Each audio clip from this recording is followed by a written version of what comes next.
baby. We got rumors galore. This could be a big week in the Bay Area. Talk about them rumors. Happening every day. Brandon Ayuk. Time.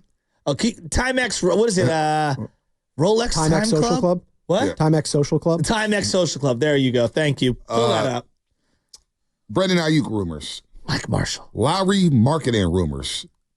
Now, Warrior fans, we got our eye on the Warriors. Trust me. Lowry marketing may sign an extension tomorrow with the Utah Jazz. Beat it so hard. It's an all-timer. Now, if marketing signs tomorrow, he will be eligible to be traded day of the trade deadline. So do we want him to sign or not sign? If you're a Warrior fan, you want him to sign today or tomorrow. So that we can talk about this potential trade until February? Yeah, but if he signs on the 7th or later, then he's in Utah for the rest of the season. Now, he may not sign anything. He's in witness protection. He may not sign anything. He may just get traded. That could be a possibility. But all signs point to him signing something over the next few days. Now, when that day happens is very, very important. And then you got the whole issue of, is Podge really untouchable? Brandon Pajewski. There's a lot of rumors out there. As the stock market is crashing in Japan and all across America, one stock has risen all summer long. Brandon Pajewski. It has. You like his 2028 tweet? Okay. 2028 Olympics. I would just setting his goals high. I'm not mad at him. 3-on-3, I think he was talking about. No, I think he was talking about 505. Don't you be disrespectful, Spinoni. What's disrespectful about the 3-on-3? Team handball. I was bumping Big S Plug this morning. He had a song 02 Lakers. I told you it was good. So don't make me say that it was trash, Spinoni. Just leave me alone. You missed me. Not really. Shut up. Kind of miss Love It. No disrespect, Carter. No, Love It. It's sweating as he's smashing down oatmeal and raisins. He was good Friday, man. 5:15 in the morning. He was in his back Friday. Did I go to the airport Saturday because I went down to the Crawford fight? I'm driving to the airport. I parked my car there overnight. And I got the 95-7 game on. I'd be listening. And it was Dave Fleming. So I'm thinking, oh, wow, they're replaying our interview. Because when I got in the car, it was just Flem. I was like, wow, they're replaying our interview. Then I hear London come in. I was like, wait a minute, what's going on here? And it was Evan and Lubman Saturday afternoon or Saturday morning talking to Dave Fleming a day after the no-hitter with Blake Snell. Oh. So, as I see a comment here saying, I love YouTube, just some random just say, hey, Monte pays for OnlyFans. You don't need to do that on X anymore, some of the things I'm seeing. But real quick, I want to get to Blake Snell before we get back into the Niners. I want to get into it too, because I think the thing that was my biggest takeaway, maybe no one else saw but me and a select few others. What's that look? I'm waiting to hear what you got to say. Well, no. You're the only guy who saw Remember about 2 months ago, I said to you that, like, Blake Snell, when you watched him pitch, he had the pitch comm on. And again, I'm the only one that's following this closely, like how weird it is. I don't know. But he would, like, click on the pitch comm every single pitch. And I understand because he didn't have an opportunity to work with Patrick Bailey early on in the season. But I found it to be not in cadence. You could tell he wasn't in rhythm, and they weren't in rhythm, and it was just off, like, right? And he was calling his entire game. And I'm not saying, like, the great pitchers who are older call their own games, essentially, right? But there is something to be said for, like, the catcher is thinking 2, 3, 4 pitches ahead, and I don't know. There's something cerebral about it. He understands the lineups. Not that the pitchers don't, but you're working in tandem.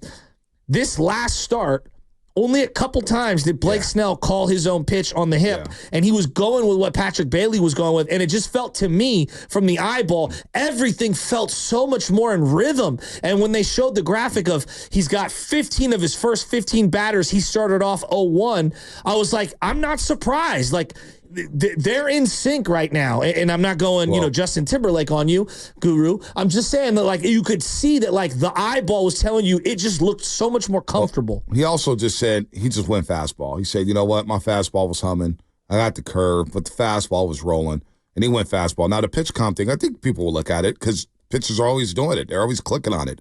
They're always looking at it, and when it gets jacked up, you got the pause or whatnot. But, look, the fact is Blake Snell didn't have a spring training. I think that's a big takeaway for me in the first half. He didn't have a spring training. He was hurt. He had a lot of things going on. Obviously, not a lot of time with Patrick Bailey or Kirk Caselli, whatever catcher, Tom Murphy, whatever catcher the Giants had. And now, and look, this is something that has happened with Blake Snell, which is why when it came to Blake Snell, I didn't really freak out about. I knew at some point the law averages are going to come into play. He's not a 10.32 ERA type of pitcher. He's not Patrick Corbin. Not even close. This guy gets better as the season goes along, and we talked about the second half numbers over his lifetime. And when it comes to July, August, and September, this guy turns his game up. He turns his game up. And what has he done since coming back from the adductor strain? He's turned his game up in a major way to the point where, look, I didn't want him traded. Now, I didn't like the direction of the trade deadline because it felt like you didn't buy or sell, but I definitely wasn't on the Snell. Like, we had to chant, don't sell Snell. Don't sell Snell. And they didn't sell Snell. And they kept him. And boy, it's working out. Teams are batting 0.78 against him in his last 5 starts since he come back off the adductor strain. All right? He's struck out 41 batters in 33 innings. He's only given up 2 earned runs. 2 total runs, but 2 earned runs. He's been electric. And then as you're watching him Cincinnati, as he throws the 18th no-hitter in Giants history, we got to the 9th inning, and I'm just watching the game. I was like, wow, this is a dominated performance.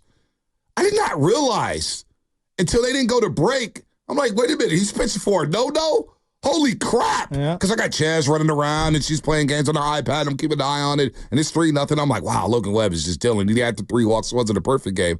But I didn't realize Shasky till the 9th inning that he was pitching a no-no. I was like, what?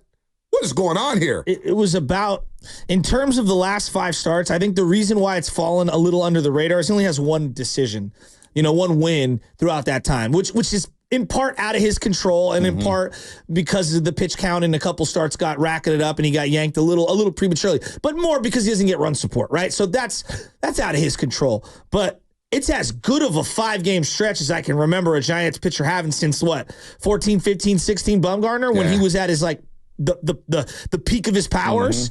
I mean, there's only a handful of guys like Shasky's got 26 strikeouts last 15 innings strong. The 15 strikeout day was dominant. Like wild. if the Giants had a wild card do or die game right now, he's getting the ball.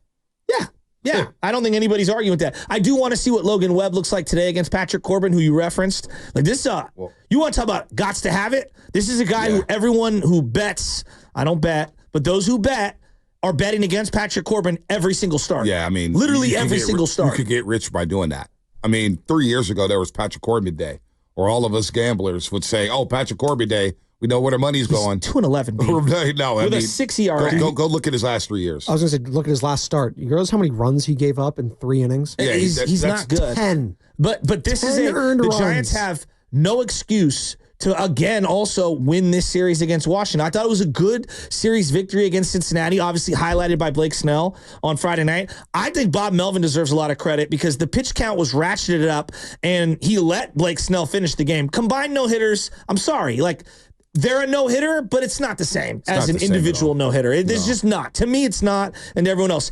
And for Blake Snell to never record an out in the 8th inning of his whole career, let alone throw a pitch in the 9th inning, it's pretty remarkable. He has had a freaking awesome career thus far, and that is just a crazy thing. But his pitch count was through the roof, and I just wondered, I'm not saying I want to spend 20 minutes on this, but I just wondered, if he's on a 5-year deal, okay, and he's making $200 million, do you take him out of that game? No, I don't know. I don't think you do. I don't think they do either because of how historic it was. Yeah. But you get where I was going? I don't get. Well, that's baseball now. Oh, my God, we gave him $200 million. Take him out. I didn't even go through my head one time. But he was cruising. But what did go through my head is, can you get an extension done in the month of August with him? If you're him, why? Well, Scott Boras is not going to do it. Why? I know who we're dealing with. I want the Yankees. I want Baltimore. I want everybody bidding on my service. I want the Dodgers. You're probably going to lose them for nothing, which sucks. But you know what? I instead of having a prospect who may never make the major leagues, I'd rather ride with Snell. Now, they didn't make up much ground over the weekend. They didn't. There's still 5 back in the loss column with San Diego and the Diamondbacks and the Braves. So you got to make up some ground here. You got to get really, really hot. You got to get crazy hot. You got to go on a 14-3 run. You have to. Maybe you can do what the White Sox did, but the opposite. They lost 20 in a row. Instead of losing 20 in a row, you win 20 in a row. By the way, did you see Ozzie Gid yesterday?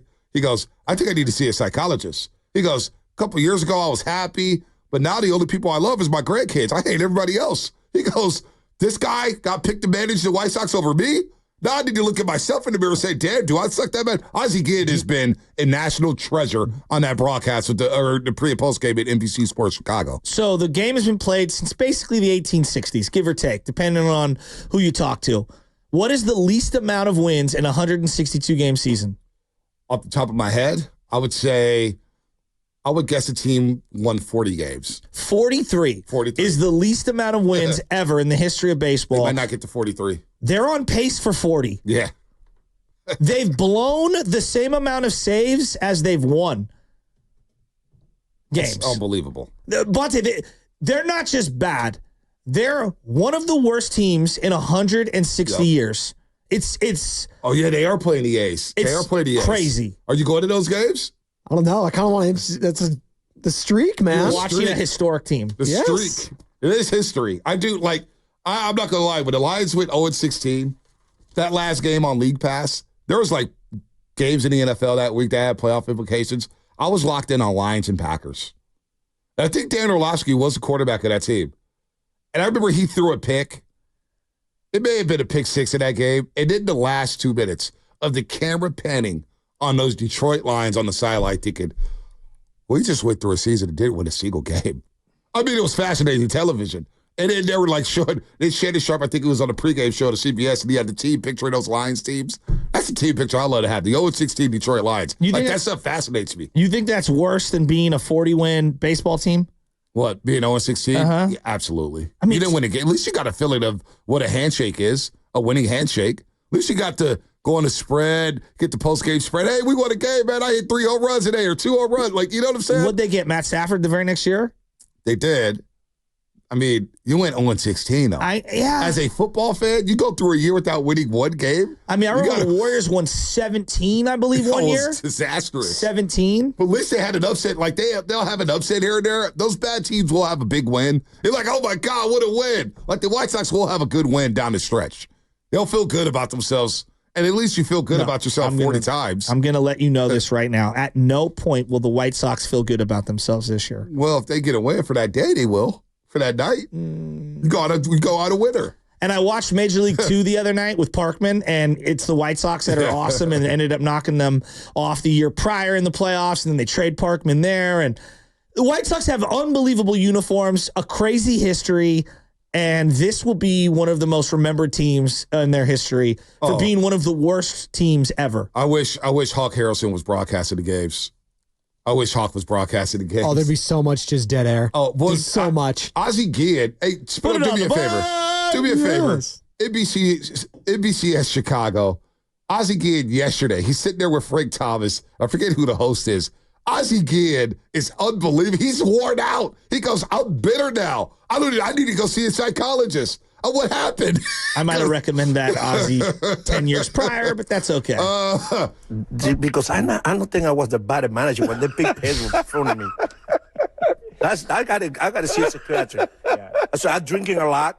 You are. I have problems with my wife a lot. The only people who get along with me is my grandkids. Everybody out, I hate him. I don't know why. Don't take it personally. Maybe that's why. I swear to God. I'm not playing around. A lot of people think, I know, I thought I was bitter myself. My God, I'm this bad? Then I went to manage in Venezuela. Come and go, wow, man, we won championship. I'm not allowed so my cities go. It's holy cow. I should be embarrassed. He's been worn out. He talked about Eloy Jimenez. You're tired. You don't want to go hard. Well, I'm tired of watching you go 0 for 4, ground out 4 times a game. He's looked good with the Orioles. Yeah, he has looked good with the Orioles. Of course he has. And Ozzie with the leather jacket, he is worn out. He is worn. God, get him. I pray, whether it's radio or television, that we don't get a team that bad. I know it's going to happen one day. I actually think there's content in being that bad. No, because you just get worn out. You get worn out. I can't deal with losing like that. When the Niners were that bad with Chip Kelly, there was content. They lost to Johnny Manziel. There's a little content. They lost to Johnny Manziel. They threw for negative yards in the first half in Chicago. In the snow. Filling 20 hours of content on losing teams ain't going to get your ratings. No, I'm with you on that. But that's where my creativity comes out. How about when the Chip Kelly era, they went to Florida to get ready for a snow game, and they poured a water bottle over the football? I know. That was like the best. But that's not fun to me. That's not. I don't like losing. I don't like losers. I don't like losing. It can be fun. That doesn't get fun at times, but everything has a shelf life. Everything has a shelf life. I would be worn out in Chicago. I had to cover that damn team every day. I'd be like, man, but I'd be using all my PTO days, vacation days. I'm getting ready for Chicago Bear football. I mean, the hell with this. The Giants are still under 500, and we still talk about them. But I mean, they're technically in the wild card race, and really, we're not talking much about them. We're talking just enough about them. We probably talk more Olympics than Giants baseball today. Just sell and just fire everybody. I mean, we talk more Olympics than Giants baseball. What did you think of Robbie Ray yesterday? Probably, he was gutty. He was gutsy. Gutty 5-inning performance? Hey, no, he threw that 98-mile-an-hour fastball. Just you heard the grunt. Ugh! That's all I need. That's all I need. I haven't seen the bullpen in a high-leverage situation in a long time. They look good yesterday. That's good on my mental health. Well, I would say that Harrison on Saturday, he lost a day, or I guess, got an extra day of rest. This is going to be, I don't know, people aren't going to agree with me on this.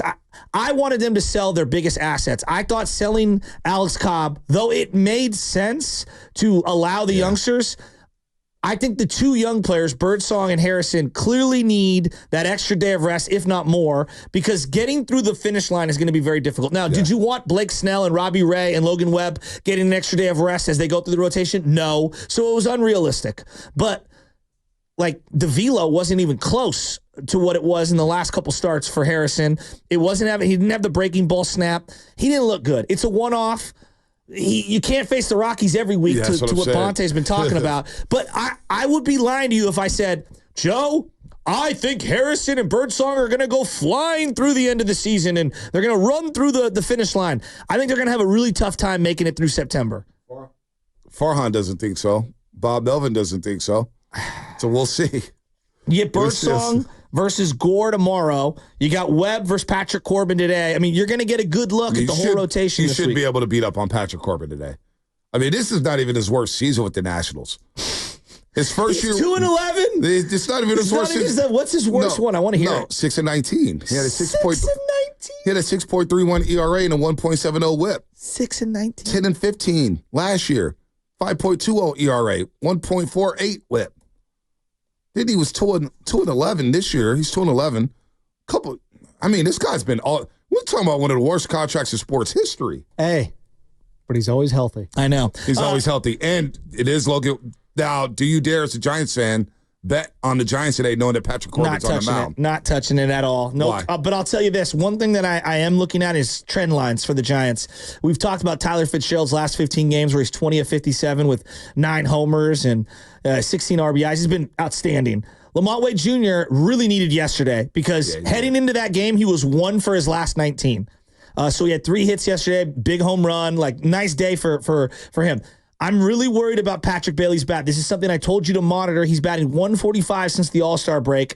He's 22 for his last 110. That's not good. And if you look at the batting average, just the overall batting average, since May, he was 343. In June, 262. July, 228. 145 since the All-Star break. Yeah, his bat does not look as dynamic as it did earlier this year. He's really scuffling. Brett Wisely's scuffling. He's 5 for his last 35. Conforto had a really nice week. Chapman had a really nice week. So as some guys trend down, other guys are trending up. The Giants need the bats to wake up. Well, that's what we knew, though. We knew that the bats would struggle. We knew that the bats were going to be a liability, which is why Farhan, which is why Bob Melvin said the rotation has to carry us. They have to carry the Giants. Logan Webb 1-0 last Wednesday. Blake Snell no-hitter on Friday. All right, you take a step back with Harrison on Saturday, but you get Robbie Ray, gives up 2 runs in 5 innings.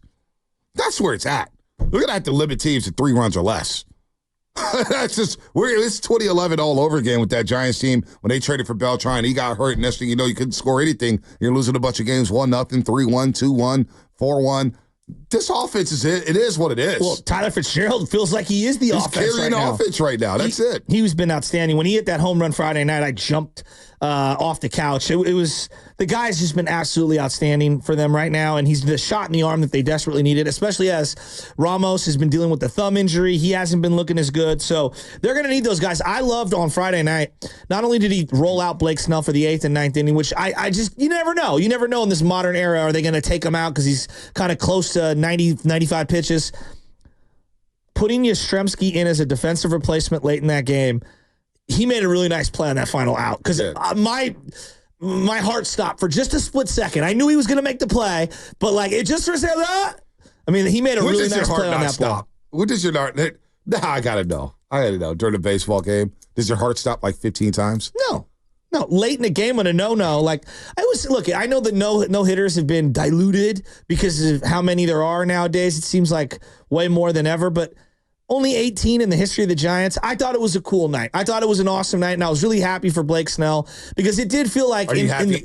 Keep it real. You're happy we didn't sell him. Isn't it cool to watch? Well, they're more watchable on that sense. Like I totally agree on that, but I also think that like if you're going to lose the guy for nothing, it just kind of sucks. Like this is the conundrum the Giants have kind of been in. Right. You bring in a guy like Blake Snell, and I'm really excited. It was an awesome night that he got that no hitter. But let's say Logan Webb gets it because he's a homegrown guy, or Birdsong with us. You feel like it's part of a Giants resume for that player. I felt pretty geeked like, up. Did you know that Chris Heston was the last one? Yeah, no, and a lot of people don't feel any kind of way over the Chris Heston no hitter. You know, like at the time, we felt great about the no hitter. Felt great. I did. No hitter's a no hitter. Like if I said to people like the 300th win for Randy Johnson, and I remember watching that rain game where he made that play coming off the mound. Right. Most people aren't like, yes, that's a moment for the Giants, because Randy felt like a guy at the end of his career, final stop, if you will, almost like a mercenary. He made that moment with the Giants, which is what I'm happy about. It's like that happened with us. That happened with us. It was weird seeing the Giants players celebrate with him. Not that they weren't all buds or whatever. It's just it didn't feel the way like the Lincecum one felt, and I'm not trying to compare them, but it's just the way the guys celebrated was a little different. I don't know. I thought they celebrated like they usually celebrate. They had a big celebration. Got dumped with Gatorade in the post-game interview, got in the locker room, got dumped again. I thought he did. He had the Gucci jacket on or the Gucci polo. I was loving Blake Snell. I want him. He's got some swagger. I want Blake Snell. Real quick, Mike in Berkeley, before we get to JLC. Mike, what's happening? Hey, guys, what's happening? What's going on, Mike? Diehard Nats fan here. Okay. And ripping Blake Snell, laughing at Blake Snell. I get it. The contract doesn't look pretty now. You mean Patrick Corbin? World Series. You mean Patrick Corbin? I'm sorry. Yeah. Patrick Corbin. My bad. He led up to a World Series in 19. So what's the value of a World Series? Lead is strong. Now, he was really good during that run. Okay. He was really good. Really good. No, Mike, you're right. He was legit in that post. Mike, he was really good. I'll give you that, Mike. He was good in 2019. So anyway, the Nats are rebuilding the right way. If you look at their young talent, they're heading in the right direction. If it were me, I would swap rosters right now. You know what? I'm not going to get a lot of pushback from me on that. Nats do have a nice little young core. What? Oh, no, they do. The shortstop that they got in the Soto trade, and then they got the young kid that they just brought up. And respected Mike in Berkeley, defended his guy. Defended his guy. Is it Walsh? What's his name? What's the kid they just brought up? Oh, James Wood. They got Wood, not Walsh. Big boy. Thank you. Big boy. Yeah. Big boy. What did he do it? So I want to see now what Blake Snell, or not Blake Snell, Patrick Corbin in 2019. Oh, he went 0-2 against the Dodgers. In the NLDS, but in the NLCS he goes 1-0 against.